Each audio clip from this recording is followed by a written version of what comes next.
DD किसान, बदलते भारत की शान।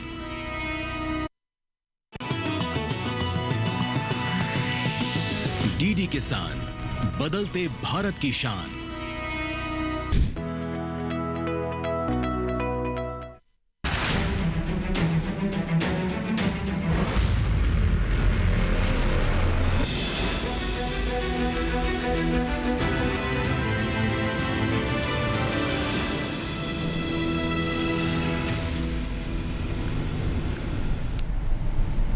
नमस्कार, दूरदर्शन किसान पर आप सभी का स्वागत है। आप देख रहे हैं कार्यक्रम हेलो किसान। मैं हूं आपके साथ पुलकित शुक्ला। हेलो किसान एक ऐसा कार्यक्रम जिसमें हर बार नए विषय लेकर हम आते हैं, आपकी समस्याओं का समाधान इस कार्यक्रम के माध्यम से करते हैं। हर बार अलग अलग विषय होते हैं और इस कार्यक्रम का उद्देश्य होता है कि खेती किसानी में किसान भाइयों की मदद की जा सके, उनकी समस्याओं का समाधान कर उनकी खेती किसानी के तरीकों में बदलाव कर उनके उत्पादन को और बढ़ाया जा सके। और इस कार्यक्रम में हमारे दर्शकों की यानी हमारे किसानों की भूमिका भी सबसे अहम होती है, क्योंकि आप लाइव जुड़ते हैं इस कार्यक्रम में अपने सवालों के साथ। आपकी समस्या का समाधान लाइव इस कार्यक्रम के माध्यम से किया जाता है। तो कार्यक्रम की शुरुआत करते हैं और जानते हैं कि आज कौन से विषय लेकर हम हाजिर हुए हैं, जिन विषयों से जुड़कर आप अपने सवाल पूछ पाएंगे। नजर डालते हैं हेलो किसान के इस कार्यक्रम में आज के विषयों पर। आज बात करेंगे फूलों की व्यावसायिक खेती से कैसे आप मुनाफा कमा सकते हैं, साथ ही गन्ना में रोग व कीट प्रबंधन करना कितना अनिवार्य है जिससे आपकी फसल उत्पादन पर कोई असर न पड़े। ये दोनों विषय बहुत महत्वपूर्ण है। इन विषय से जुड़े आपकी कोई भी जानकारी आपको चाहिए, कोई सवाल आपके मन में है, कोई संशय है, कोई जानकारी आप चाहते हैं, तो आपको पता है आपको क्या करना होता है। 3 माध्यमों का इस्तेमाल कर आप इस कार्यक्रम से जुड़कर अपने सवाल पूछ सकते हैं। सबसे पहला जो माध्यम है वो है टोल फ्री नंबर का। टोल फ्री नंबर नोट कर सकते हैं आप 1800113060, 1800113061।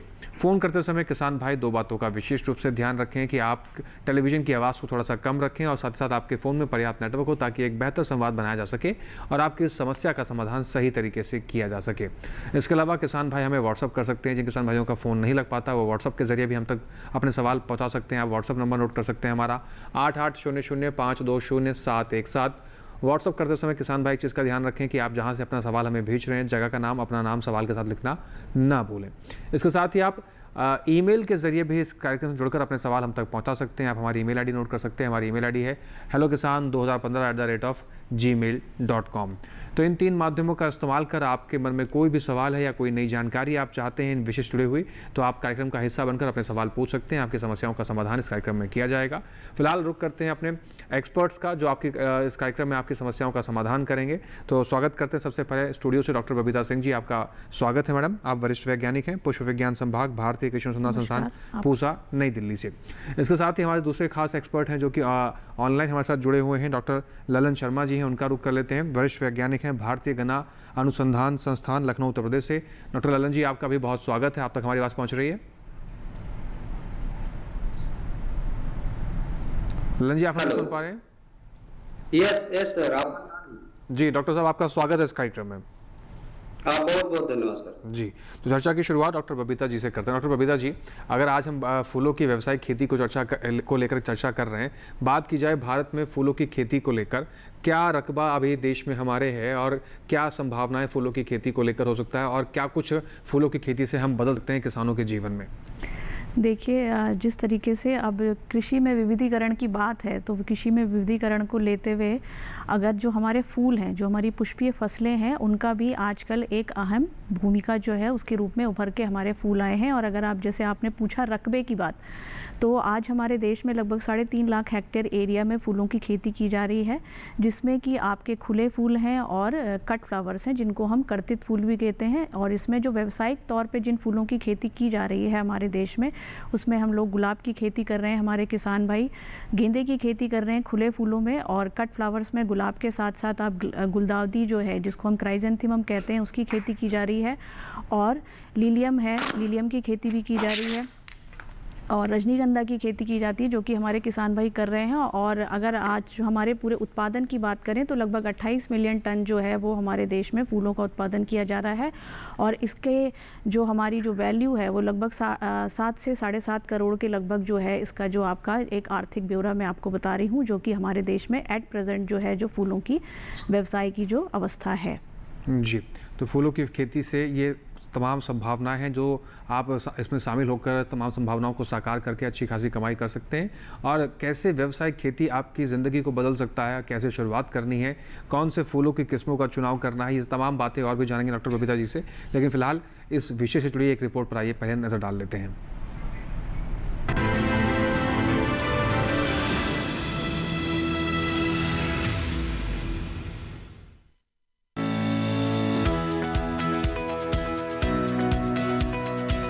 रंग बिरंगे खुशबूदार फूल न सिर्फ हमारे आसपास की सुंदरता को बढ़ाते हैं, बल्कि इनकी खेती किसानों के जीवन में भी खुशियों के रंग भरने का दम रखती है। किसान कृषि विशेषज्ञों की सलाह लेकर वैज्ञानिक तरीके से फूलों की व्यावसायिक खेती करें तो निश्चित तौर पर अच्छा मुनाफा कमा सकते हैं। जैसा कि ये समय मानसून यानी बरसात का है और ये समय फूलों की खेती के लिए सबसे अच्छा रहता है। इस समय फूलों की खेती करने पर किसानों को त्योहारों तक अच्छी आमदनी मिल जाती है। बरसात में किसान गेंदा, गुल मेहंदी, सदाबहार और मोगरा आदि लगा सकते हैं। गेंदे की बात करें तो अगर गेंदे की रोपाई कर रहे हैं तो बरसात को देखते हुए पौध की रोपाई मेड़ों पर ही करें। पौध की रोपाई के बाद 50 से 55 दिनों में पौधे में फूल आने लगते हैं। पौध को शाम के समय ही उखाड़ें और शाम के समय ही उस पौध की रोपाई करें। रोपाई के समय पौध से पौध की दूरी 20 सेंटीमीटर और पंक्ति से पंक्ति की दूरी 30 सेंटीमीटर रखें। वहीं गुल मेहंदी एक सदाबहार पौधा है, इसकी लंबाई करीब 20 से 60 सेंटीमीटर तक होती है। गुल मेहंदी के पौधे बारिश के मौसम में ज्यादा पैदावार देते हैं। सदाबहार का पौधा भी बारिश के मौसम में तेजी से बढ़ता है। इसके साथ ही जिन किसानों ने इस समय फूलों की खेती कर रखी है वो उसमें समसामयिक काम भी करें। ग्लैडियोलस की फसल में जल निकास की व्यवस्था करें। ग्लैडियोलस, गेंदे और चाइना एस्टर में इस महीने फूल आना शुरू हो जाते हैं। इसके साथ साथ कार्नेशन में भी फूल आते हैं। जरबेरा के पुराने पौधों को विभाजित करके लगाएं। नरगिस के बल्ब का भंडारण करें। रजनीगंधा और ग्लैडियोलस में जरूरत के हिसाब से सिंचाई और निराई गुड़ाई करें। फूलों के खेतों में से बरसात का पानी निकालने का इंतजाम करें। इसके साथ ही खरपतवारों को भी समय समय पर निकालते रहें।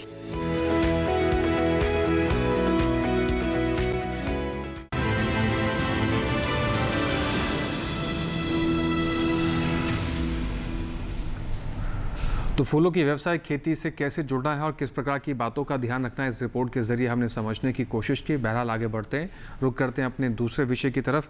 गन्नों में रोग व कीट प्रबंधन को लेकर डॉक्टर ललन जी का रुख कर लेते हैं। डॉक्टर ललन जी, अगर हम बात करें गन्नों में कीट एवं रोग प्रबंधन को लेकर, गन्ना एक ऐसी फसल है जो किसान भाइयों की आजीविका का सहारा होती है और देखा जाए तो उसके तमाम उत्पाद हमारे देश में बनते हैं और इसके निर्यात भी किए जाते हैं। बात की जाए गन्नों की फसलों की देखभाल को लेकर, इस मौसम में सबसे उचित देखभाल किस प्रकार से करनी चाहिए किसान भाइयों को? क्या ये समय बहुत संवेदनशील है गन्ने के लिए? सर, आप सही कह रहे हैं। ऐसा कि विल्ट की परेशानी हो रही है, गन्ने में बीमारी आ रही है और ड्राट की परेशानी हो रही है। इसकी वजह से ये जो फंगल डिजीज है, इसकी वजह से काफी नुकसान गन्ने की फसल में हो जाता है। तो इसका अगर समय से प्रबंधन न किया जाए तो काफी नुकसान हो जाएगा। और अभी एक जो बीमारी है, पोका बोंग बीमारी है, इस मौसम में बहुत आती है और ये जून से स्टार्टिंग होती है और सितंबर तक इसकी सिवियरिटी रहती है। इससे काफी लॉस हो जाता है। तो अगर इसका प्रॉपर प्रबंधन करेंगे, सही से देख रेख करेंगे, देखभाल करेंगे और सही समय पे सही फंजीसाइड का एप्लीकेशन करेंगे, प्रयोग करेंगे, छिड़काव करेंगे तो इसको काफी हद तक इसको रोक सकते हैं। जी, इसके अतिरिक्त कुछ और महत्वपूर्ण जानकारी गन्नों में रोग और कीट प्रबंधन को लेकर हम आपसे जानेंगे, लेकिन फिलहाल इस विषय से जुड़ी भी आइए एक रिपोर्ट पर पहले नजर डाल लेते हैं।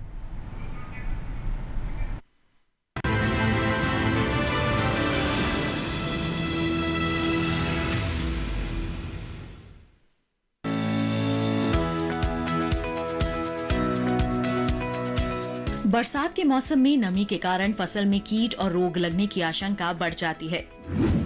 गन्ने की फसल में पोका बोइंग रोग और गन्ने का लाल सड़न रोग, जिसे गन्ने का कैंसर भी कहा जाता है, लगने की आशंका रहती है।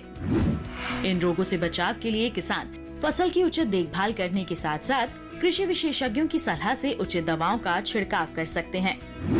गन्ने की फसल में कई दूसरे तरह के रोग लगने की आशंका भी इस समय रहती है। मूल विगलन रोग में पौधों की जड़ सड़ जाती है, छाल के नीचे पीला सा पदार्थ जमा हो जाता है। इस रोग से बचने के लिए अगेती बुआई करनी चाहिए। गन्ने की फसल में लाल सड़न रोग होने पर नई निकलने वाली पत्ती पीली पड़ने लगती हैं और पृष्ठभाग के मध्य शिरा पर काले धब्बे दिखाई देने लगते हैं और इसके बाद 10 से 15 दिनों में ग्रसित पौधा सूखने लगता है। अगर गन्ने में ये सब लक्षण दिखाई दें तो कृषि विशेषज्ञों की सलाह से बचाव के उपाय करें। आप नजदीकी कृषि विज्ञान केंद्र जाकर कृषि विशेषज्ञों की सलाह भी ले सकते हैं। गन्ने में कीटों की बात करें तो चोटी भेदक की मादा तिल्ली जुलाई में पत्तियों की निचली सतह पर समूह में अंडे देती है। अंडे वाली पत्तियों को नष्ट कर दें और कार्बोफ्यूरान 3G 25 किलो प्रति हेक्टेयर की दर से जरूर उपयोग करें। चोटी भेदक के नियंत्रण के लिए 4 ट्राइकोकार्ड प्रति हेक्टेयर की दर से उपयोग करें। गुरदास भेदक के नियंत्रण के लिए सूखे अगोले को काटकर जमीन में दबा दें और क्लोरोपाइरिफॉस 20 EC प्रति लीटर प्रति हेक्टेयर की दर से छिड़काव करें। सफेद गिडार के नियंत्रण के लिए लाइट ट्रैप या पौधों पर कीटनाशी छिड़काव कर नियंत्रण करें। इसके अलावा गन्ने की फसल को कीटों और रोगों से बचाने के लिए खेतों में नियमित निरीक्षण करते रहें और बीमारी से ग्रसित पौधों को थान सहित निकालकर खेत के बाहर नष्ट कर दें।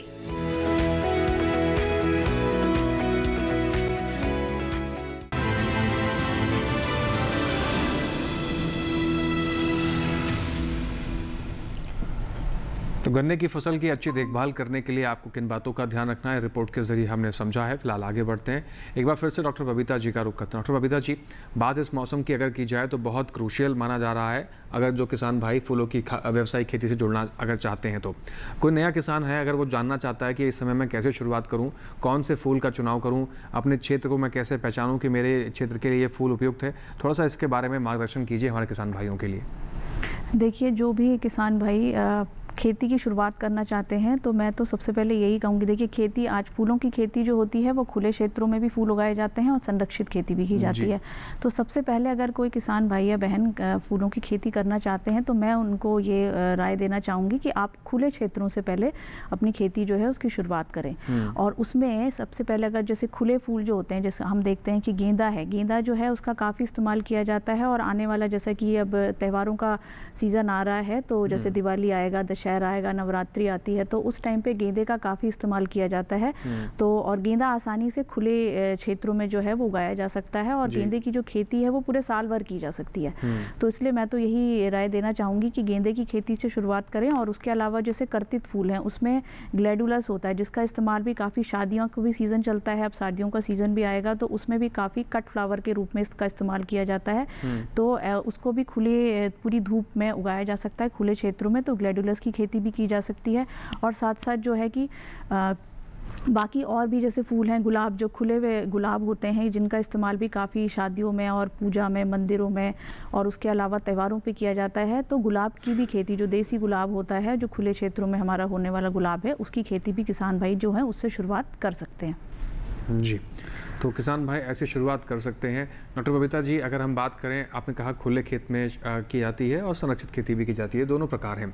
तुलनात्मक तरीके से देखा जाए, उत्पादन क्षमता जो खुले खेत की है वो ज़्यादा बेहतर है या संरक्षित खेती की ज़्यादा बेहतर है? देखिए, सबकी अपनी अपनी एक उत्पादन क्षमता है और ये तो वास्तविक मतलब कि एक ये तो ऐसी बात है कि जो संरक्षित खेती होगी उसमें ऑब्वियसली है कि उसका उत्पादन जो है वो ज़्यादा है, क्योंकि आप उसमें क्या होता है कि एक माइक्रो क्लाइमेट जो होता है वो आप उसमें कंट्रोल कर पाते हैं। जैसे कि तापमान को आप उसमें नियंत्रित कर सकते हैं, आप जो आपकी ह्यूमिडिटी है, अपेक्षित आर्द्रता है, उसको आप नियंत्रित कर सकते हैं, पौधे को कितनी प्रकाश की ज़रूरत है उसको भी नियंत्रित किया जा सकता है। तो उत्पादन क्षमता जो है वो उसमें आती है, लेकिन ये है कि उसके लिए किसानों को उसकी तकनीकी जानकारी होने की भी काफ़ी ज़रूरत है। तो इसलिए उसका एक अपना इम्पॉर्टेंस है। और जो खुले क्षेत्रों में होने वाले जो फूल हैं जिनको कि खुली धूप की ही ज़रूरत होती है, जैसे कि गेंदा है, ग्लैडुलस है, गुलदाउदी है, जैसे कि गुलदाउदी है, गुलदाउदी की खेती आप खुले क्षेत्रों में भी कर सकते हैं और संरक्षित क्षेत्रों में भी कर सकते हैं। क्योंकि गुलदाउदी जो होती है दो प्रकार की, एक तो होती है जिसमें हम उसको स्प्रे टाइप कहते हैं जिसमें बहुत सारे फूल आते हैं, और एक होती है स्टैंडर्ड जिसमें कि आपका एक स्टेम हम एक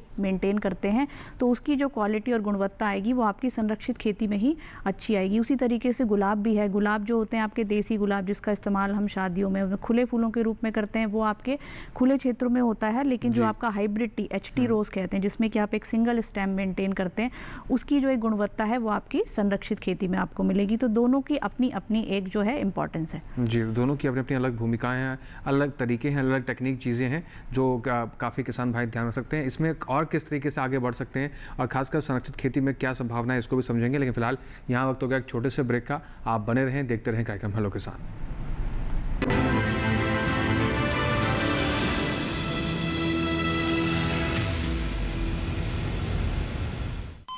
अरे सुन तो।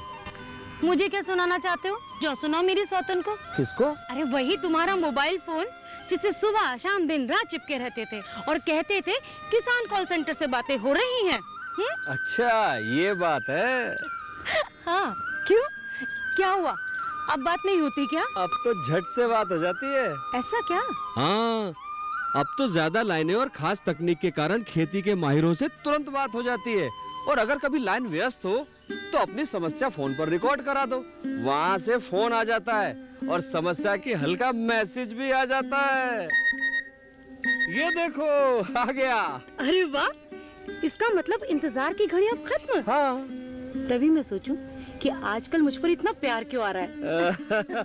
कृषि संबंधी समस्याओं का अपनी भाषा में तुरंत हल पाने के लिए पूरे भारत में किसी भी फोन से हेल्पलाइन नंबर पर संपर्क करें। किसानों का दोस्त किसान कॉल सेंटर।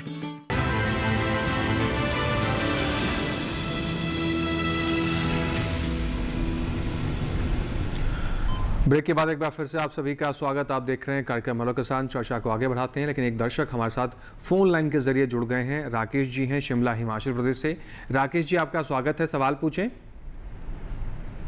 जी नमस्कार। नमस्कार जी। और मेरा तो सवाल है, मैं सबसे पहले तो मैं ये जानना चाहता हूँ कि हमारे जो शिमला में जो थे उस समय जो है बरसात का मौसम जा रहा है, तो हम जो है शिमला में फूलों की खेती कौन से फूल लगा सकते हैं? और दूसरा ये जो एलोवेरा है, क्या फसल में एलोवेरा क्या लगा सकते हैं? जी, आपके दो महत्वपूर्ण सवाल हैं, आपके सवालों को शामिल करते हैं और रुक डॉक्टर बबीता जी का। डॉक्टर बबीता जी, शिमला हिमाचल प्रदेश से हमारे दर्शक का सवाल है कि क्या हमारे यहाँ बरसात भी रहती है और ठंड का मौसम भी रहता है, तो ऐसी दिशा में किस प्रकार के फूलों का चयन कर सकते हैं, कैसे खेती में आगे बढ़ सकते हैं? और ये एलोवेरा के में भी बारे में जानना चाहते हैं, क्या ये एलोवेरा भी लगा सकते हैं? देखिए, अगर एलोवेरा के बारे में जानकारी लेनी है तो ये एक मेडिसिनल प्लांट है, तो इसके बारे में मैं तो ये कहना चाहूँगी या तो आप CMAP लखनऊ से इसके बारे में जानकारी प्राप्त कर सकते हैं। और दूसरा, अगर फूलों की बात करें कि कौन कौन से फूलों की खेती की जा सकती है, तो जी बिल्कुल, हिमाचल प्रदेश में जो है बहुत सारे किसान जो हैं वो फूलों की खेती करते हैं। वहाँ पे आप गेंदा भी लगा सकते हैं, वहाँ पे आप ग्लैडुलस की खेती भी कर सकते हैं, आप लिलियम की खेती भी कर सकते हैं। बहुत सारे जो आपके जो विंटर्स में होने वाले फ्लावर्स हैं, और जो ट्यूलिप है, ट्यूलिप की खेती भी आजकल वहाँ पे IHPT पालमपुर जो है उन्होंने भी वहाँ पे स्टार्ट किया है, तो वहाँ से भी आप जानकारी लेकर के ट्यूलिप की भी खेती की जा सकती है। जी, तो राकेश जी, आप इस तरह से खेती के तमाम विकल्प हैं उसको चुनकर फूलों की व्यावसायिक खेती में आगे बढ़ सकते हैं, अच्छा खासा मुनाफा आप ले सकते हैं। फिलहाल डॉक्टर ललन शर्मा जी का रुख कर लेते हैं एक बार फिर से। डॉक्टर ललन जी, अगर आपसे हम जानने की कोशिश करें कि गन्ने में इस समय किसान भाई, अगर पश्चिमी उत्तर प्रदेश के बेल्ट के हिसाब से देखा जाए, वहाँ के मौसम में काफ़ी ज़्यादा बदलाव देखने को मिल रहा है। जो आकलन किया गया था बरसात का, उससे ज़्यादा बरसातें वहाँ पर हो रही हैं, दर्ज की जा रही हैं। ऐसी दिशा में क्या किसान भाई किस प्रकार की तकनीकों को अपनाएं, किस प्रकार की देखभाल करें जिससे कि उनके गन्ने की फसल सुरक्षित रहे और कीट और रोगों का जो प्रकोप रहता है इस समय वो कम रहे? सर, जैसा आप बता रहे हैं कि बारिश ज़्यादा हो रही है वेस्टर्न उत्तर प्रदेश में और काफ़ी जल भराव वाला एरिया हो गया है, तो वहाँ पे अभी हमें सबसे पहले है कि जल निकास के प्रबंधन अच्छा होना चाहिए, जिससे पानी लंबे समय तक न रुके। और लंबे समय तक रुकता है तो वहाँ पे रेड रॉट और विल्ट की जो प्रॉब्लम है वो ज़्यादा बढ़ जाएगी और फिर उसकी वजह से पौधा पूरा सूख जाएगा और उसकी रिकवरी भी होना मुश्किल हो जाएगी। तो इस जल भराव वाले एरिया में सबसे पहले ये है कि वहाँ का जो ड्रेनेज सिस्टम है उसका जल भराव न होने दें, और जो है कि वहाँ पे अगर हो सके तो प्राइमरी देख लें कि उसमें कौन सा बीमारी आई हुई है, रेड राट है कि विल्ट है या पोका बूंग आया हुआ है, तो वहाँ पे एक प्रोफाइलेटिक स्प्रे कर सकते हैं। जैसे कि पोका बूंग के लिए कॉपर ऑक्साइड का 2 ग्राम और ये कॉपर ऑक्साइड 2 ग्राम का स्प्रे करेंगे तो इस एक स्प्रे अभी कर देंगे और 15 दिन बाद दूसरा स्प्रे करेंगे तो ये बीमारी फिर नहीं आएगी। इसी तरीके से रेड राट का मैनेजमेंट भी कर सकते हैं। जो एजॉक्सिग्लिन ब्लूरिन करके एक फंगिसाइड है, ग्रीन केमिकल्स है, उसका स्प्रे करेंगे 0.5 ग्राम पर लीटर के अनुसार, तो रेड राट की जो परेशानी है वो नहीं आएगी। और अभी विल्ट की बात करते हैं तो विल्ट अभी ऐसा केमिकल्स इस समय इस स्टेज में नहीं मैनेज हो पाएगा, उसका प्रबंधन प्रॉपर नहीं हो पाएगा। लेकिन अगर वहाँ पे पानी निकास हो जाता है, प्रबंधन हो जाता है, तो वहाँ पे आप ट्राइकोडर्मा को उसका बना के ट्राइकोडर्मा का वहाँ पे डालेंगे, प्रेसमेंट के साथ में डालेंगे तो उसका ये विल्ट का प्रबंधन किया जा सकता है। जी, तो इस समय किसान भाई इस प्रकार की दिशा निर्देशों के साथ आगे बढ़ें और इस प्रकार की देखभाल करें। फिलहाल एक दर्शक है, उनका रुख कर लेते हैं। नंदस्वरूप मिश्रा बाराबंकी उत्तर प्रदेश से हैं। नंदस्वरूप जी, आपका स्वागत है, सवाल पूछें। हेलो जी नंदस्वरूप जी, टेलीविजन की आवाज़ कम कर लीजिए, फिर सवाल पूछिए। जी, मैं जानना ये चाहता हूँ कि हमें खुले आम पे फूलों की खेती करनी चाहिए कि पानी हाउस में करना चाहिए, और दूसरी चीज ऐसा कौन सा फूल उगना चाहिए तो हमारा जिंदा फूल दिख जाए, सूखा फूल दिख जाए, इसके अलावा जल बना करके देते हैं, जल बना करके देते हैं, मार्केट में अच्छा रेट हमें मिल सके। जी डॉक्टर बबीता जी, इनके सवाल आपने सुने और ये जानना चाहते हैं कि खुले में खेती करना सही है या संरक्षित खेती करें, पॉली हाउस में खेती करें, और क्या आप ऐसे ही तकनीकों को अपनाएं जिससे इनको मार्केट में अच्छा फूलों का रेट मिल सके? देखिए, हर फूल को उगाने की अलग अलग हर फूल को उगाने की अलग अलग तकनीकें हैं। कुछ फूल जो हैं, जैसे मैंने आपको पहले ही बताया कि खुले क्षेत्रों में किए जाते हैं, और कुछ फूल जो हैं उनकी गुणवत्ता को मेंटेन करने के लिए उनको संरक्षित जगहों पर भी खेती करनी चाहिए।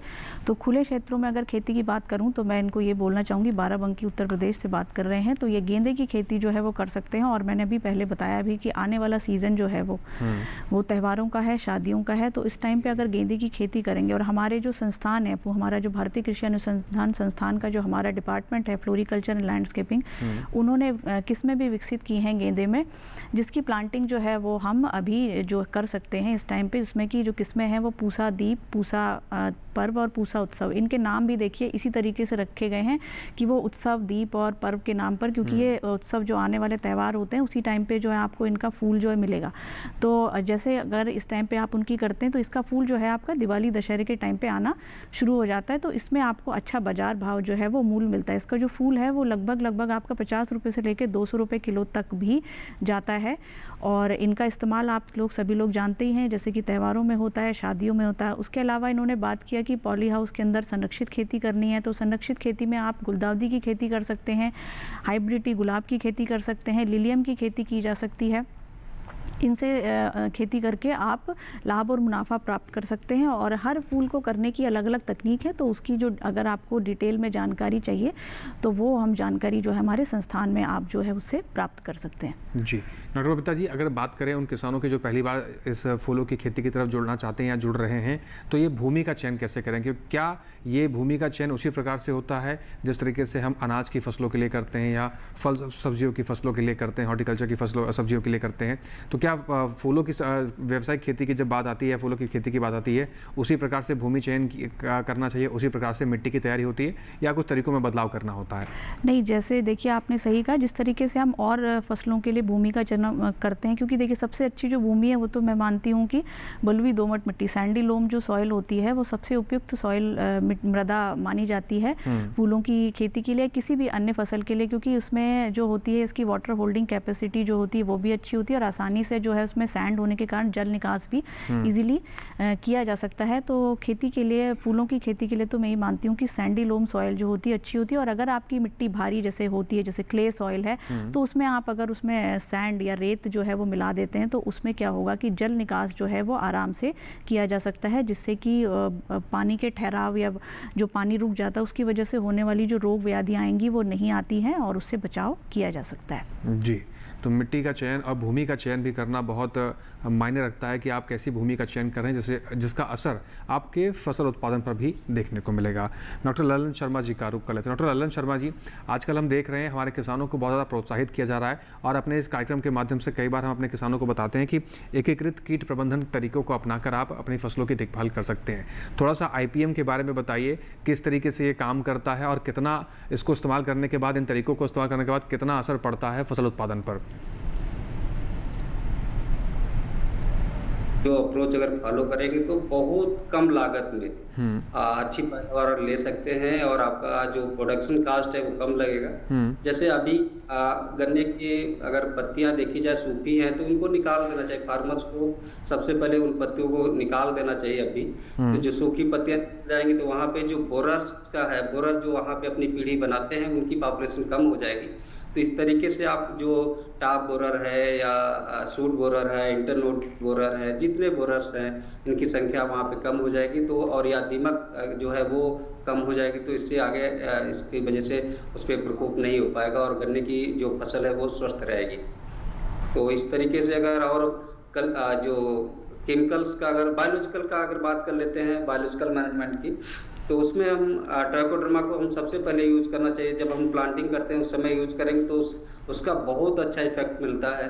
ट्राइकोडर्मा की बहुत सी स्ट्रेन्स है, जैसे ट्राइकोडर्मा हार्जियानम, ट्राइकोडर्मा विरिडी, ट्राइकोडर्मा स्पर्लम और भी बहुत सी स्पीसीज हैं जिनको यूज करेंगे तो जो सॉइल का प्रबंधन भी अच्छा रहेगा, सॉइल की हेल्थ भी अच्छी रहेगी और जो बीमारी वाले जो पैथोजेंस है जैसे पिथियम है या कहेंगे कि राइजोक्टोनिया है या हेलमिंथोस्पोरियम है या ये फ्यूजेरियम है, जो सॉइल बॉर्न पैथोजेंस है इनकी पॉपुलेशन कम हो जाएगी।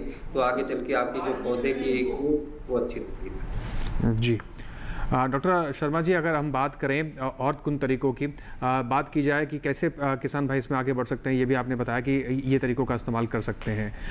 संकेतों की अगर हम बात करें, संकेत किस प्रकार से होते हैं, कैसे संकेत मिलें किसान भाई, कैसे मतलब पहचान करें कि हमारे गन्ने की फसल में कोई कीट लग गया है या कोई रोग लग गया है, अब उपचार करने की शुरुआत करनी चाहिए? यस सर, जैसा आप कह रहे हैं कैसे हम पहचाने कि कौन सा कीट इसमें लगा हुआ है, तो इंटरनोड बोरर जैसे होता है तो उसको देखना, नोड के ऊपर जो गांठ होती है उसके ऊपर से देखेंगे तो वहां पे एक कट जैसा निशान होता है, तो वो इंटरनोड की पहचान होती है। इंटरनोड बोरर उसमें लगा होता है। और जो स्टार्क बोरर होता है, स्टार्क बोरर नोड जो गन्ने की नोड होती है उसके बीचों बीच में इन्फेक्शन उसका होता है, राउंड होल बनता है उसकी वजह से, तो उससे आप स्टार्क बोरर की पहचान कर लेंगे। और जो टॉप बोरर है उसमें जो ऊपर का क्राउन निकलने वाला होता है तो उसमें एक ही जगह पे छेद करता है क्योंकि वो बंधा हुआ होता है, तो उसमें जब वो खुलता है तो उसमें 60 होल्स बन जाते हैं, मतलब सूट किया हुआ ऐसा बन जाता है। तो उससे आप टॉप बोरर की पहचान कर लेंगे। और टॉप पे अगर कई छेद बनते हैं, नंबर आप होल्स बनते हैं, तो आप उसको समझ जाएंगे कि फ्लॉसी बोरर का इन्फेक्शन है। तो उसी के अनुसार आप मैनेजमेंट करेंगे तो आप इंसेक्ट का जो मेजर बोरर्स की प्रॉब्लम है उसको आप सॉल्व कर सकते हैं। और जैसे रेड रॉट है तो नाम से ही पता चलता है, रेड रॉट मतलब लाल सड़न रोग, लाल लाल धब्बे दिखाई देते हैं। तो आपको पता चल जाएगा गन्ने में, जब उसको फाड़ के देखेंगे तो आपको पता चल जाएगा कि इसमें लाल सड़न रोग लगा हुआ है। और गन्ने को फाड़ के देखेंगे, अगर बीच में कैविटी बन जाती है, नाव जैसी संरचना बन जाती है, तो आपको पता लग जाएगा इसमें विल्ट का इन्फेक्शन हुआ है। और जैसे कि पोका बोंग है तो टॉप पोर्शन जो क्राउन पोर्शन है उसको देखेंगे तो जैसे लगता है वो ट्विस्टेड हो जाता है, सिकुड़ा और उभरा हो जाता है, तो इसकी वजह से आप पोका बोंग जैसे बीमारी का पता लगा सकते हैं। बहुत सी ऐसी बीमारियां हैं जिनके उनके सांकेतिक संरचना के आधार पर, पौधे पे जो प्रभाव पड़ता है उसके आधार पर, जड़ पे जो प्रभाव पड़ता है और स्टेम पे जो प्रभाव पड़ता है, पत्तियों पे प्रभाव पड़ता है, तो जो बैक्टीरिया से हैं, वायरस से हैं और जो फंगल हैं डिजीज, इनकी अलग अलग पहचान। जी, तो इस प्रकार से संकेत जो आपको मिल रहे हैं वो संकेत पहचानने की जो कला है वो इस प्रकार से आप पहचान सकते हैं कि आपके गन्ने की फसल सुरक्षित है या कोई कीट या रोग तो नहीं लगा। फिलहाल एक दर्शक हैं जो फोन लाइन के जुड़े हुए हैं, उनका रुख कर लेते हैं। रामवीर हैं यूपी बुलंदशहर से। रामवीर जी, आपका स्वागत है, सवाल पूछें। रामवीर जी, टेलीविजन की आवाज़ कम कर लें फिर सवाल पूछें। जी, टेलीविजन की आवाज़ कम कर लीजिए। जी जी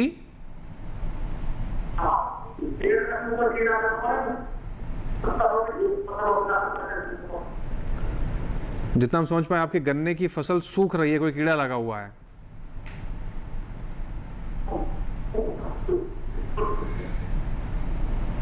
रामवीर जी, आपकी आवाज़ हम तक नहीं पहुंच रही है तकनीकी समस्या की वजह से, लेकिन जितना आपके सवाल को हम समझ पाए आपने एक्सपर्ट से जवाब ले लेते हैं। डॉक्टर ललन जी हमारे दर्शक हैं बुलंदशहर से, और ये जानना चाहते हैं कि इनकी गन्ने की फसल है और उसमें कोई कीट लगा हुआ जिसकी वजह से इनकी फसल जो है सूखती जा रही है। इसका क्या समाधान होना चाहिए और कैसे पहचानें कि उस फसल में क्या लगा हुआ है, क्या रोग है, कोई कीट है?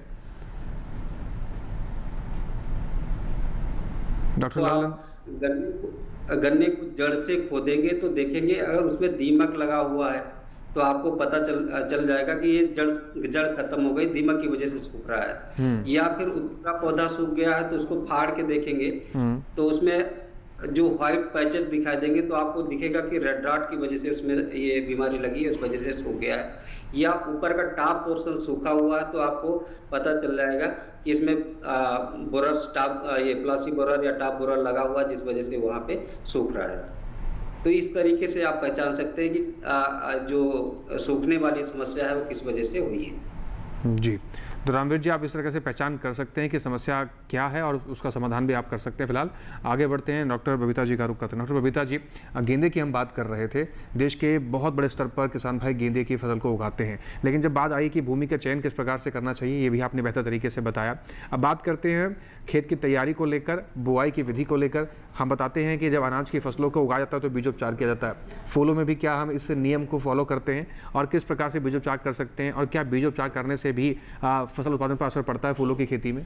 जी बिल्कुल पड़ता है। जिस तरीके से हम अनाज की फसलों का बीजोपचार करते हैं, उसी तरीके से हमें फूलों की फसलों में के जो बीज या फिर जो भी हम कटिंग वेजिटेटिव पार्ट यूज़ करते हैं उसका हम उपचारित हमें उसको करना चाहिए, जिससे कि आने वाले समय में जो आगे जब हम उसको अपने मेन फील्ड में लगाते हैं तो वहाँ पे आने वाली रोग व्याधियाँ जो होती हैं वो काफ़ी कम हो जाती हैं। तो जैसे आपने गेंदे की फसल की बात की है कि जो गेंदा एक ऐसा फूल है जो साल भर लगाया जा सकता है। इसको आप वर्षा ऋतु में भी लगा सकते हैं, ग्रीष्म ऋतु में भी लगा सकते हैं और शरद ऋतु में भी लगा सकते हैं। तो जो ग्रीष्म ऋतु वाला जो गेंदा है वो आप इसकी जो नर्सरी है वो जनवरी फरवरी में डालेंगे। जो वर्षा ऋतु वाला है उसको आप मई जून और जुलाई तक इसकी नर्सरी डाल सकते हैं, और जो आपका शरद ऋतु में आने वाला जो गेंदा है उसकी नर्सरी आप सितंबर अक्टूबर में जो है इसकी बुआई की जाती है। तो जो इसके बीज जो हैं वो इस्तेमाल जो हम करते हैं, हमारे संस्थान द्वारा भी मैंने जैसे आपको बताया कि गेंदे की जो है वो किस्में डेवलप हुई हैं, जिसमें कि एक गेंदा जो होता है वो दो तरीके का होता है। एक होता है अफ्रीकन गेंदा और एक होता है फ्रेंच गेंदा। अफ्रीकन गेंदा जो होता है उसका फूल बड़ा आता है और जो फ्रेंच गेंदा होता है उसका फूल थोड़ा छोटा आता है। तो जो किस्में हमारे संस्थान द्वारा डेवलप की गई हैं, जिसमें कि अफ्रीकन गेंदे में हमारी है पूसा नारंगी गेंदा है, पूसा बसंती गेंदा है और पूसा बहार है। इसकी प्लांटिंग जो है वो शरद ऋतु में जो फूल आएगा, जो आपका फरवरी में फूल आएगा, इसमें सितंबर अक्टूबर में इसकी प्लांटिंग होगी। और जो आपका सितंबर अक्टूबर में जिसमें फूल आएगा, दिवाली दशहरे के अक्टूबर नवंबर तक जिसमें फ्लावर आएगा, उसमें किस्में हैं पूसा दीप, पूसा पर्व और पूसा उत्सव। और इसका जो बीज है, इसके बीज का जो लगभग 800 से 1000 ग्राम तक का सीड जो है वो प्रति हेक्टेयर के हिसाब से इसकी ज़रूरत होती है। और इसको लगाने के लिए हमें इसकी पहले नर्सरी बनानी पड़ती है। तो नर्सरी जो है वो लगभग आप 1 से 2 मीटर लंबी नर्सरी जो होती है, बेड जो है बना सकते हैं, और उसके थोड़ी सी ऊंची बनाएं जिससे कि उसमें उचित जल निकासी हो सके। और 2 बेड्स के बीच में लगभग आप 30 से 40 सेंटीमीटर का डिस्टेंस रखें, जिससे कि क्या होता है कि वो आपके जो किसान जो हैं या फिर जो भी उसमें ग्रोवर है उसका उसमें मूवमेंट जो है वो हो सकता है। और इन जो बीजों को है आप जो है आपके बायो जो वो हैं कारक, उससे जैसे कि आप ट्राइकोडर्मा या एजोस्प्लिडम से भी उपचारित कर सकते हैं। और नहीं तो इसके अलावा जो फफूंदनाशक बाविस्टीन से जो है उसको उपचारित करके ही लगाएं। और उपचारित करने से क्या होता है कि उसमें आने वाली जो बीमारी जैसे डैम्पिंग ऑफ है जो नर्सरी में लगती है, जिससे कि पौधे की जो नर्सरी जो छोटे पौधे होते हैं वो सड़ने लगते हैं। तो अगर आप इनको फफूंदनाशक से उपचारित करके लगाएंगे तो वो जड़ जो रोग होता है वो नहीं लगता है। तो इसीलिए बीजों को उपचारित करना, या फिर जो भी आप उसका जो वेजिटेटिव पार्ट यूज़ कर रहे हैं, कटिंग से लगा रहे हैं, कॉम से लगा रहे हैं, इनको उपचारित करना जो है वो बहुत ज़रूरी होता है। जी, तो बीजों को उपचारित करके ही फूलों की खेती में जब आप आगे बढ़ेंगे तो अच्छा खासा मुनाफा मिल पाएगा, क्योंकि आपके जो फूल हैं वो सुरक्षित रहेंगे, रोग से और कीटों से उनकी रोकथाम हो सकेगी। फिलहाल यहाँ वक्त हो गया एक और छोटे से ब्रेक का। ब्रेक के बाद कुछ और महत्वपूर्ण जानकारी लेंगे अपने एक्सपर्ट से। आप बने रहें, देखते रहें कार्यक्रम हेलो किसान।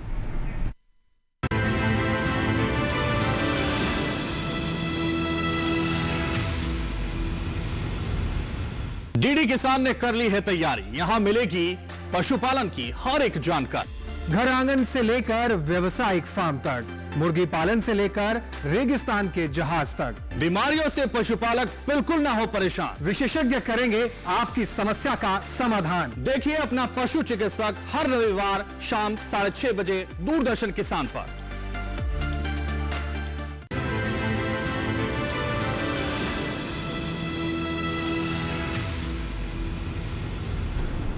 ब्रेक के बाद एक बार फिर से आप सभी का स्वागत है। आप देख रहे हैं कार्यक्रम हेलो किसान। चर्चा को आगे बढ़ाते हैं और एक बार फिर से रुक करते हैं अपने एक्सपर्ट डॉक्टर ललन शर्मा जी का। डॉक्टर ललन शर्मा जी, आपका रुख मैं करूंगा, लेकिन फिलहाल एक दर्शक है उनका रुख कर लेते हैं।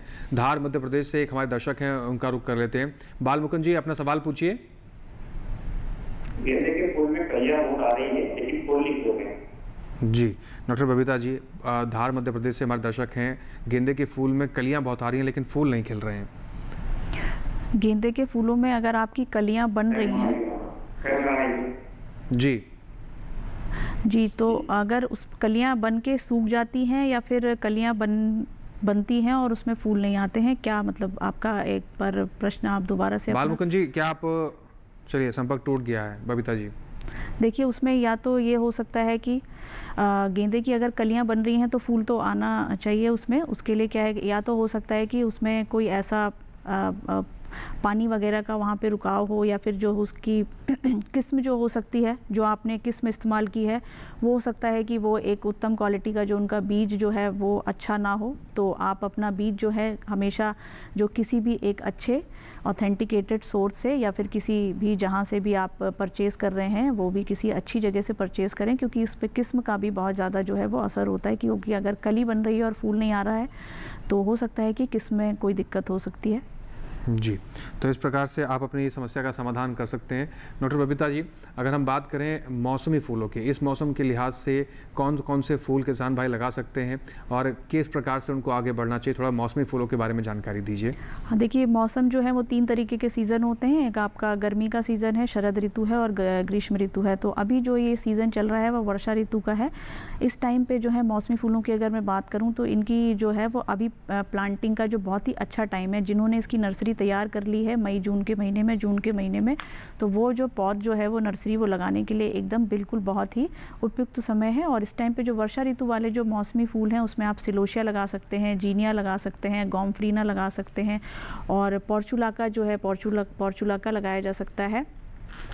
ये जो है, और बालसम जिसको कि हम गुलमेहदी कहते हैं, अभी आपकी रिपोर्ट में भी ये दिखाया गया था बालसम गुलमेहदी की खेती। तो ये सारे जो फूल हैं वो आपके वर्षा ऋतु में लगाए जा सकते हैं और ये फूल जो है आपके लगभग सितंबर अक्टूबर तक जो है तो इसमें पुष्पन रहेगा और ये खिलते रहेंगे। उसके बाद जो है आप अपना शरदकालीन जो मौसमी फूल होते हैं उनकी खेती की जा सकती है। और शरदकालीन में तो हमारे पास बहुत सारे फूलों की जो है कि वैरायटीज़ हैं उपलब्ध हैं, जिसमें कि आप पैंजी है, पिटूनिया है, आइस प्लांट है, कैलेंड्यूला है और डाइमॉर्फोथिका है और पॉपी है। बहुत सारे ऐसे फूल हैं जो कि हम शरदकालीन फूलों के रूप में उनकी खेती कर सकते हैं। और उसके बाद जब ये फूल जो होते हैं आपके समाप्त होते हैं तो फिर आप ग्रीष्मकालीन जो है फूल उनकी खेती, तो आप साल भर इस तरीके से मौसमी फूलों का जो है वो उगा सकते हैं, उनकी खेती की जा सकती है। उससे उनका जो है आप फूल भी ले सकते हैं और साथ साथ उनका बीज उत्पादन भी कर सकते हैं। जी नरोपिता जी, एक बार फिर से उसी सवाल पे हम रुक करेंगे। जैसे शुरुआत में चर्चा हुई कि खुले में भी खेती कर सकते हैं, संरक्षित खेती भी कर सकते हैं।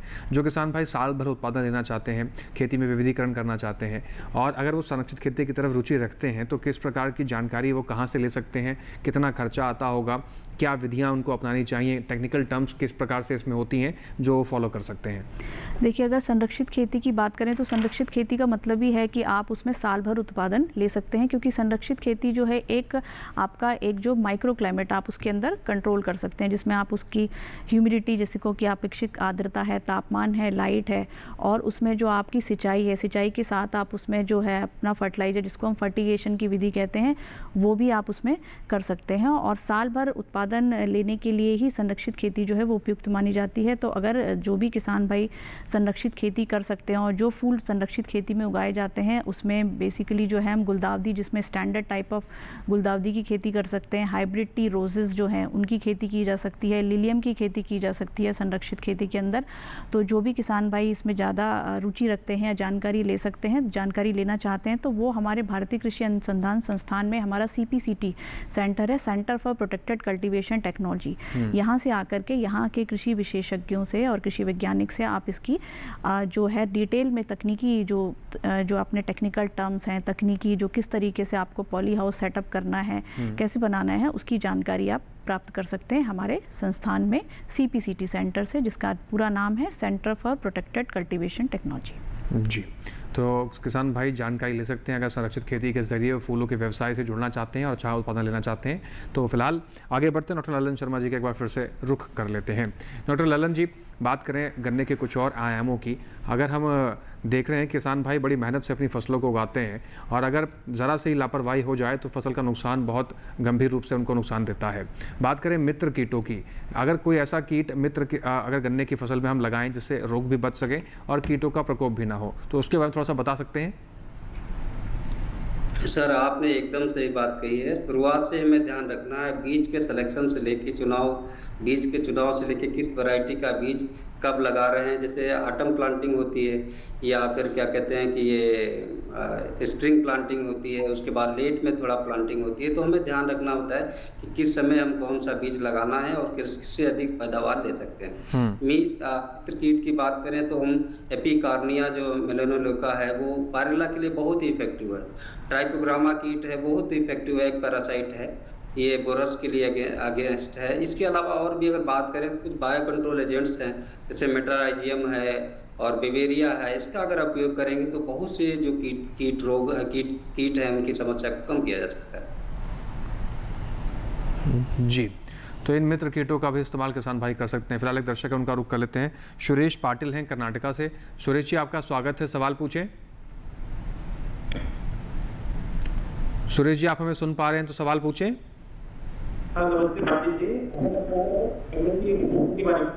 जी, अपना सवाल दोहराइए।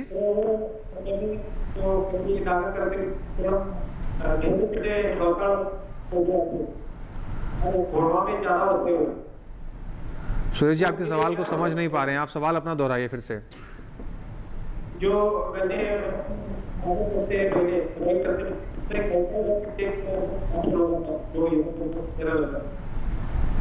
सुरेश जी, आपके सवाल को हम समझ नहीं पा रहे हैं। जितना समझ पा रहे हैं उतना गेंदे से जुड़ी आप कुछ जानकारी चाहते हैं, लेकिन क्या जानकारी चाहते हैं एक बार फिर से दोहराइए। गन्ने की फसल के बारे में। हाँ, तो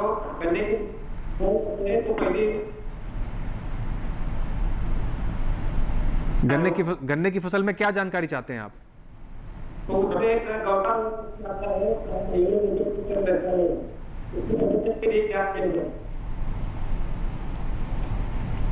डॉक्टर ललन शर्मा जी, आपका रुख करते हैं। जितना हम समझ पाए गन्ने की फसल से ये जानकारी चाहते हैं, कुछ समस्या इनके गन्ने की फसल में है।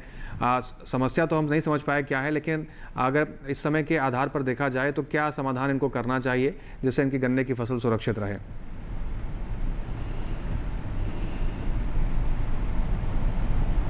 भागों में जैसे ट्रॉपिकल रीजन और सब ट्रॉपिकल रीजन में होता है, तो वहाँ की जो समस्या है वहाँ पे वाइल्डी की प्रॉब्लम हो सकती है, जो वायरल डिजीज है। तो उसके अगर उसको कैसे पहचानने के, ये सबसे इम्पोर्टेंट है सर। तो जो पत्ती है पीछे से देखेंगे तो उसकी मिडरी पीली पड़ती जाती है, तो पड़ेगी। और फिर उसके बाद में साइड जो लेमिना है पार्ट, जो पत्ती का पार्ट है वो भी पीला होने लगेगा, तो पूरा पत्ती पीली पीली दिखाई देने लगेगी। तो उससे पौधे की ग्रोथ रुक जाती है और उसमें शुगर कंटेंट का भी मात्रा कम बनती है। तो कहने का मतलब उसकी पैदावार कम हो जाएगी।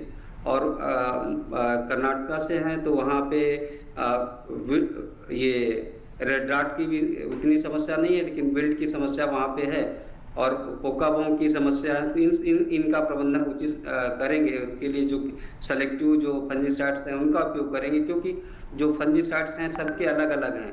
जो लोअर ग्रुप के फंजाई हैं जो बीमारी काज करते हैं उनके लिए अलग फंजीसाइड्स हैं, और जो हायर ग्रुप के फंजाई उनके लिए अलग फंजीसाइड्स हैं। तो अगर हमें प्रॉपर जानकारी नहीं मिल पाएगी कौन सी बीमारी है तो उसका हम निदान वैसा नहीं बता पाएंगे। जी, चलिए, फिलहाल आपने जो जानकारी दी हम उम्मीद करेंगे कि जानकारी से ही वो लाभ ले पाएंगे। डॉक्टर बबीता जी का एक बार फिर से रुख कर दें। डॉक्टर बबीता जी, जब हम गन्ने की फसल में रोग और कीट की बात कर रहे हैं तो बात कर लेते हैं फूलों में भी रोग और कीट के प्रकोप को लेकर। ये कैसे पहचाने कि हमारे जो फूलों की फसल है उसमें रोग कीट का प्रकोप आ चुका है? उसके संकेत कैसे होते हैं? क्या प्रबंधन करने चाहिए? कितने समय के अंतराल पर दवाइयों का छिड़काव करना चाहिए? कौन कौन सी दवाइयों का इस्तेमाल कर सकते हैं? देखिए, एक तो जो रोग जो होते हैं, जब ह्यूमिडिटी बहुत ज़्यादा होगी, टेम्परेचर, तापमान, तो उस टाइम पे जो फंगल डिजीज़ेज़ हैं, रोग और कीट आने की जो संभावना होती है वो ज़्यादा होती है। तो हमें बचाव स्वरूप सबसे पहले तो हम उसके लिए, रोकथाम के लिए सबसे पहले ये करना चाहिए कि जो भी फसल आपने लगा रखी है उसमें उचित जल निकासी हो। पानी नहीं रुकना चाहिए बिल्कुल भी। और आप उसमें जो है, क्योंकि अगर पानी रुकेगा तो ज़्यादा से ज़्यादा उसमें बीमारियाँ लगने का खतरा रहता है, तो उसमें पानी का जो है वो निकासी अच्छी होनी चाहिए। और बहुत ज़्यादा मात्रा में भी आपको उसमें जो सिंचाई है उसको ध्यान देते हुए करें, क्योंकि जैसे अभी गुलाब है, गुलाब के लिए इस टाइम पे सबसे ज़्यादा महत्वपूर्ण ये है कि इस टाइम जो पौधे की जो पत्तियां हैं या फूल हैं, जब बारिश का पानी पड़ता है तो उस पर जो पत्तियों पे या फूलों पे जो छोटे बहुत फूल उसमें आते हैं, तो उसमें वो अगर सड़ रहे हैं या वो उसकी पत्तियां सूखी पीली पड़ रही हैं, तो उनको एक हल्की प्रूनिंग, जिसको कह सकते हैं लाइट प्रूनिंग, जो उसकी काट छांट, बहुत ज़्यादा काट छांट ना करें, हल्की प्रूनिंग करें, जिससे क्या होता है कि पौधे का जो सर्कुलेशन, एयर सर्कुलेशन का मूवमेंट जो है वो बढ़ जाता है। और उसके साथ साथ अगर ज़रूरत है तो उसमें हमें जो एप्लीकेशन आपका खाद का एप्लीकेशन कर सकते हैं। लेकिन वैसे तो इसमें गुलाब में जो है वो अक्टूबर, जब हम इसमें काट छांट, जो प्रॉपर काट छांट, जो डीप प्रूनिंग हम इसमें करते हैं, उसी टाइम पे करें तो अच्छा रहेगा। लेकिन इस टाइम अगर जैसे बरसात का पानी पड़ने पर उसमें बीमारियां लगने का खतरा रहता है, तो जो सड़ी गली पत्तियां हैं या सूखी डंडियां हैं या ब्रांचेस हैं, उनको हमें हटा देना चाहिए। और अगर प्रकोप आ रहा है उसके ऊपर या कुछ, तो उस हिसाब से अगर आप है तो उसमें फफूंदीनाशक और कीटनाशक का इस्तेमाल हमको करना चाहिए। और जैसे कि गेंदे की बात की मैंने, गेंदा है तो उसकी मैंने नर्सरी में आपको बताया कि बीज को उपचारित करके लगाना चाहिए। और उसके बाद भी अगर उसमें आपको जैसे डैम्पिंग ऑफ है, नर्सरी में जो है नीचे से जड़ सड़ने लगती है, तो वो अगर बीमारी आती है तो उसमें भी हमें उसका रोकथाम करने के लिए उसमें हम किसी भी फफूंदीनाशक जैसे बाविस्टीन या फिर कैप्टान, इसका इस्तेमाल जो है उसका स्प्रे कर सकते हैं। 15 से 20 दिन के अंतराल पर 2 बार आप इसमें स्प्रे कर सकते हैं। और इसके अलावा जो हम और आने वाले जैसे हमारे मौसमी फूल हैं, उसमें भी पानी की निकासी का उचित ध्यान रखें। गमलों में ज़्यादा पानी रुकने ना दें। और जो क्यारियों में भी आपके पौधे जो अब लगाएंगे, आप ट्रांसप्लांटिंग करेंगे, तो उसमें भी जो है वो जल निकासी का जो है वो उचित ध्यान रखना चाहिए, जिससे कि आप रोकथाम जो है, रोगों की बहुत अच्छे से रोकथाम जो है वो कर सकते हैं। बहुत ज़्यादा आपको कीटनाशक या फंजीसाइड या फिर इंसेक्टिसाइड डालने की आवश्यकता जो है इसमें नहीं पड़ेगी, अगर हम उचित रोकथाम कर लेते हैं तो। जी, तो ये कुछ मुख्य बातें हैं जो किसान भाई ध्यान में रखकर अपनी फूलों को कीट और रोग से नियंत्रित कर सकते हैं। फिलहाल एक दर्शक है, उनका रुख कर लेते हैं। विक्रांत जी हैं अहिल्या नगर महाराष्ट्र से। विक्रांत जी, आपका स्वागत है, सवाल पूछें। विक्रांत जी, क्या आप जुड़े हुए हैं? चलिए, लगता है संपर्क टूट गया है। फिलहाल कार्यक्रम में आगे बढ़ेंगे, कुछ और महत्वपूर्ण जानकारी लेंगे अपने एक्सपर्ट से, लेकिन यहाँ वक्त हो गया एक छोटे से ब्रेक का। आप बने रहें, देखते रहें कार्यक्रम हेलो किसान।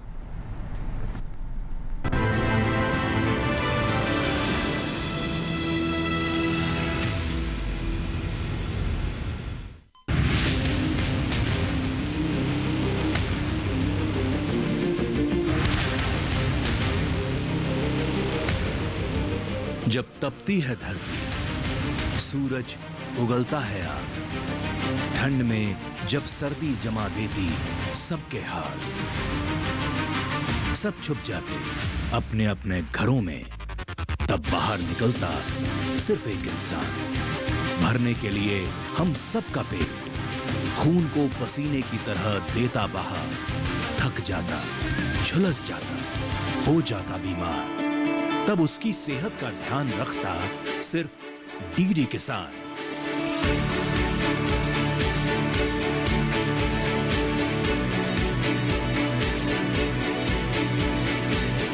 देखिए स्वस्थ किसान शनिवार शाम 6 बजे लाइव, सिर्फ दूरदर्शन किसान चैनल पर।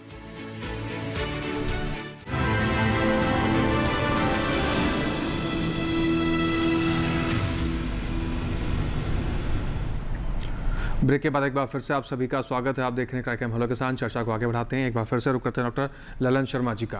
डॉक्टर ललन शर्मा जी, गन्ने की फसल की बुआई से लेकर गन्ने की फसल उत्पादन तक, गन्ने की कटाई तक, अगर इस पूरे समय काल को देखा जाए तो कैसे हम ध्यान में रख सकते हैं? क्या मौसम के बदलते हुए इस काल को भी ध्यान में रखते हुए हम फसल की निगरानी कर सकते हैं? और किस मौसम में कौन से रोग का या कौन से कीट का प्रकोप ज़्यादा बढ़ जाता है, इसको भी कैसे ध्यान में रखा जा सकता है?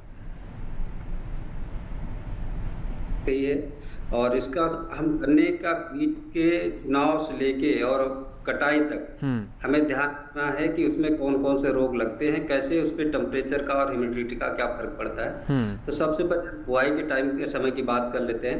हमें बीज ऐसा चुनाव करना चाहिए जिसमें रोगग्रस्त न हो, मतलब अच्छी वैरायटी का लेना चाहिए जिसमें कोई लाल रंग का कोई वैसा नहीं होना चाहिए, सड़न जैसी नहीं आनी चाहिए।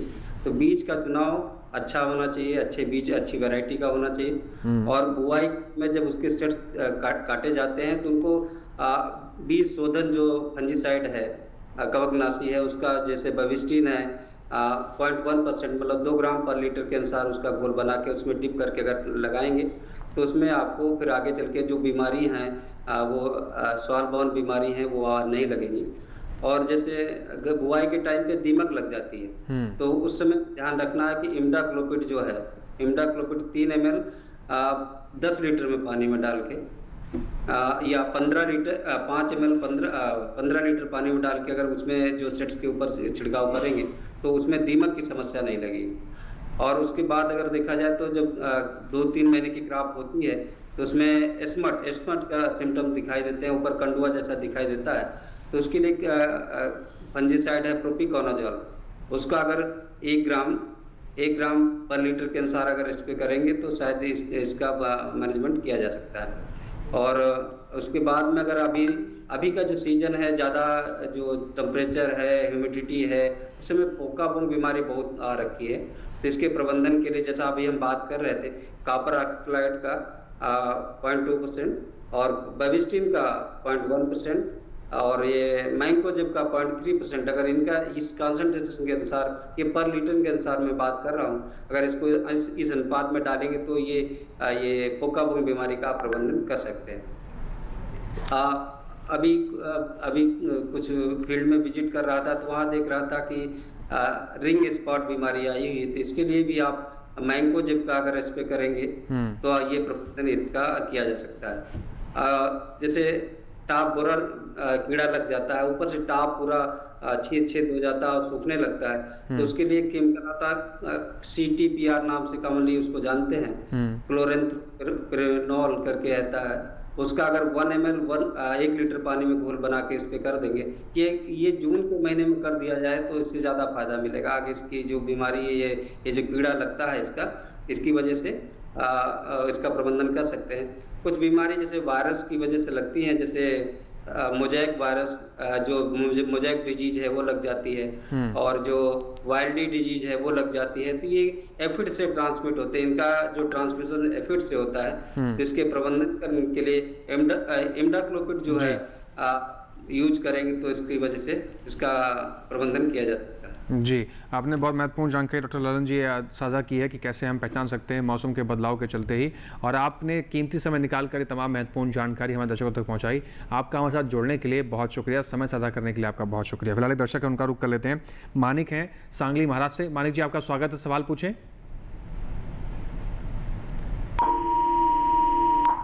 चलिए, लगता है संपर्क टूट गया है। डॉक्टर बबीता जी का एक बार फिर से रुक। डॉक्टर बबीता जी, समय समाप्ति की ओर इशारा करा तो आपसे थोड़ा सा शॉर्ट में समझेंगे। किसान भाई फसल उगा लेते हैं, बहुत अच्छे तरीके से देखभाल भी कर लेते हैं, लेकिन जब मार्केट में पहुंचने की बात आती है तो क्या आप उसको देखते हैं कि एक चुनौती के तौर पर किसानों को समझ में आता है? और क्योंकि ये बहुत पेरिशेबल होता है, सही समय पर मार्केट पे नहीं पहुंचा तो मूल्य भी उनको सही नहीं मिल पाता है। विपणन की व्यवस्था को कैसे ठीक करें किसान भाई, और कैसे पहचानें कि सही समय पर हमने तुड़ाई कर ली और बाजार में उनको अच्छा मूल्य ले सकें? जी देखिए, जैसे बिल्कुल आपने ठीक कहा कि ये बहुत ही ज़्यादा, सबसे ज़्यादा पेरिशेबल अगर हम देखें तो fruit and vegetable and flowers में सबसे ज़्यादा पेरिशेबल प्रोडक्ट जो हैं वो फ्लावर्स ही होते हैं।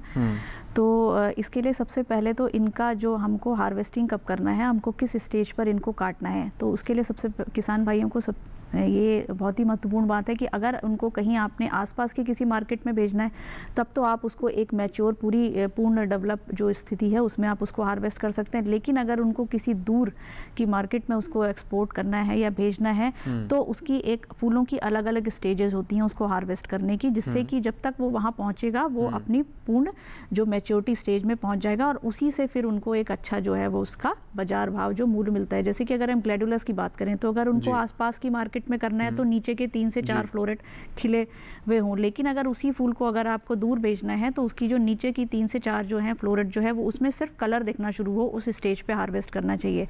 इसी तरीके से अगर गुलाब की बात करें तो अगर उसे दूर की मार्केट में भेजना है तो वो कलिका जो होनी चाहिए बड फॉर्म में ही उसको आपको हार्वेस्ट करना चाहिए। और गुलाब में भी कलर के हिसाब से लाल गुलाब की एक अलग स्टेज होती है, पीले गुलाब को हार्वेस्ट करने की अलग स्टेज होती है, पिंक गुलाब को हार्वेस्ट करने की अलग स्टेज होती है, कार्नेशंस को हार्वेस्ट करने की अलग स्टेजेस होती हैं कि जो स्प्रे कार्नेशन है वो खुले हुए कार्नेशन आप हार्वेस्ट करेंगे और जो स्टैंडर्ड है वो थोड़े आपके अनफल जो होते हैं कि वो जो खुली नहीं है उसकी पंखुड़ियाँ इस स्टेज में। तो अलग अलग फूलों को हार्वेस्ट करने की अलग अलग स्टेजेस हैं अपनी नियर मार्केट में और दूर की अगर उनको मार्केट में भेजना है। और साथ साथ मैं ये कहना चाहूँगी कि फार्मर जो है अपना मिल करके फार्मर प्रोड्यूस ऑर्गेनाइजेशन बना सकते हैं, एफपीओ एक बना सकते हैं, एक संगठन टाइप का सोसाइटी बना सकते हैं, जिससे कि क्या होगा कि उनको जो भी उनके रिसोर्सेज हैं जो भी उनके वो हैं यूज़ करते हैं जो उत्पादन में उनका एक अच्छे से उनका यूटिलाइजेशन हो जाएगा और उनका जो कॉस्ट ऑफ कल्टीवेशन है वो भी रिड्यूस होगा। साथ साथ उनका मार्केट का लिंक भी बनेगा अगर आप एक समूह में जा करके उसको आप प्रोडक्शन से लेकर के मार्केटिंग अगर उसकी करते हैं तो। जी, तो ये तमाम महत्वपूर्ण बातें हैं। किसान भाई फसल उगाने के साथ साथ जब मार्केटिंग करने की बात आती है तो कहीं ना कहीं कमजोरी दिखाते हैं, लेकिन इन तरीकों को अगर अपनाएंगे तो आप फूलों को अच्छी तरीके से मार्केट में पहुंचा पाएंगे जिससे कि आपको अच्छा मूल्य भी मिल पाएगा। डॉक्टर बबीता जी, आपने भी फूलों की व्यवसाय खेती से जुड़ी हुई बहुत महत्वपूर्ण जानकारी साझा की, उसके लिए आपका बहुत शुक्रिया। हमारे साथ जुड़ने के लिए, समय साझा करने के लिए आपका बहुत शुक्रिया। धन्यवाद जी। इसके साथ ही आज के हेलो किसान कार्यक्रम में बस इतना ही। उम्मीद करते हैं इन जानकारियों से किसान भाई लाभ लेंगे और अपनी खेती किसानी में परिवर्तन करके अच्छा मुनाफा कमा पाएंगे। फिलहाल अगले कौन से विषय लेकर हम हाजिर होंगे, आइए उन विषयों पर भी नजर डाल लेते हैं। तो अगले हेलो किसान कार्यक्रम में हम बात करेंगे बरसात में पशुओं की देखभाल बहुत महत्वपूर्ण होती है क्योंकि आप इनसे भी उत्पादन लेते हैं। उसके साथ ही अगर हम बात करें मुर्गी पालन को तो ये भी बहुत ध्यान में रखने वाला विषय है, इससे भी कैसे आप अच्छा खासा मुनाफा कमा सकते हैं। इन दोनों विषय से जुड़े हुए कोई भी आपके सवाल हैं, कोई भी आपके सुझाव हैं, कोई जानकारी आप चाहते हैं तो आपको पता आपको क्या करना होता है। आप हमें ईमेल कर सकते हैं, आप हमारी ईमेल आईडी नोट कर सकते हैं। हमारी ईमेल आईडी है hellokisan2015@gmail.com। इसके अलावा आप हमें डीडी किसान के कॉल सेंटर पे फ़ोन करके अपने सवाल सुझाव दर्ज करा सकते हैं। डीडी किसान के कॉल सेंटर का नंबर नोट कर सकते हैं आप 1800113060। डीडी किसान के कॉल सेंटर का नंबर है। सोमवार से शनिवार सुबह 6 से रात के 10 बजे तक आपकी सेवा में नंबर खुला रहता है। इसके साथ ही जो इस कार्यक्रम को आप दोबारा देखना चाहते हैं या कोई जानकारी आपसे छूट गई है तो आप डीडी किसान के यूट्यूब चैनल का इस्तेमाल कर सकते हैं। हमेशा की तरह आपके टेलीविजन स्क्रीन पर हम आपको एक QR कोड दिखा रहे हैं, इसको स्कैन कीजिए, सीधा पहुँच जाएंगे डीडी किसान के यूट्यूब चैनल पर। वहाँ पर भी हेलो किसान के इस कार्यक्रम को आप दोबारा से भी देख पाएंगे। इसके साथ ही आज के हेलो किसान कार्यक्रम में बस इतना ही। फिर से हाजिर होंगे नए विषय, नए मेहमान, नई जानकारियों के साथ। आप बने रहें डीडी किसान के साथ। हमें दीजिए इजाजत। नमस्कार।